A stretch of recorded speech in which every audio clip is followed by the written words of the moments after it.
बुलेटिनच्या सुरुवातीलाच महत्त्वाची आणि राजकीय बातमी। माणिकराव कोकाटेंच्या सदनिका जप्तीचे आदेश न्यायालयाने दिलेत।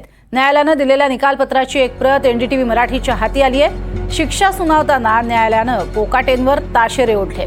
मंत्री स्वार्थी आहेत, त्यांनी कायद्याचे अभ्यासक असूनही गरिबाचं घर लुटलंय असंही न्यायालयाने यामध्ये म्हटलंय। अधिक माहिती घेऊयात राहुल कुलकर्णी यांच्याकडनं। राहुल, एकीकडे आपण बघतोय की या संपूर्ण प्रकरणामध्ये जरी आता जामिनावरती माणिकराव सुटलेले असले तरी सुद्धा आता सदनिका जप्तीचे आदेश देण्यात आलेत आणि सगळ्यात महत्त्वाचं त्यावरती केलेली टिप्पणी।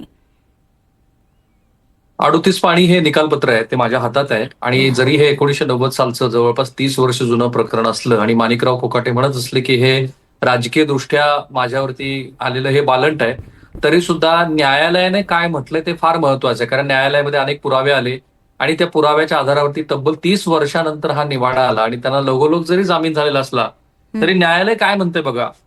Discussion on the point of sentence, न्यायालय असं म्हणते, I have given anxious thought to the submission of learned advocate for accused, so also cause number 1 and number 2 and learned, ते जे दोन्ही बाजूचं जे एकमेकांच्या विरोधामध्ये आर्ग्युमेंट झालेले, पण हे वाक्य फार महत्वाचं आणि ह्या वाक्यामुळेच खरोखर विरोधक असं म्हणू शकतात की माणिकराव कोकाटे यांनी राजीनामा द्यायला हवा।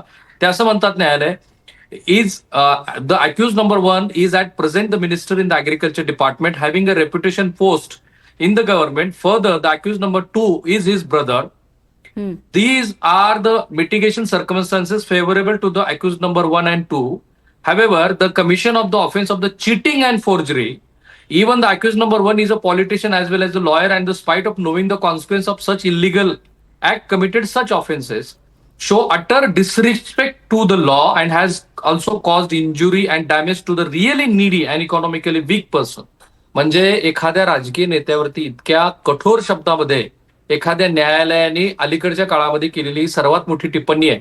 न्यायालय म्हणते की माणिकराव, तुम्ही स्वार्थी आहात, तुम्ही कायद्याच्या अभ्यासक असून सुद्धा तुम्ही इतका मोठा स्वार्थ केला की जी पात्रताच तुमची नाहीये त्या गरीबाचं घर तुम्ही लाटलं ती पात्रता दाखवून, आणि त्यामुळं पुढे न्यायालय असं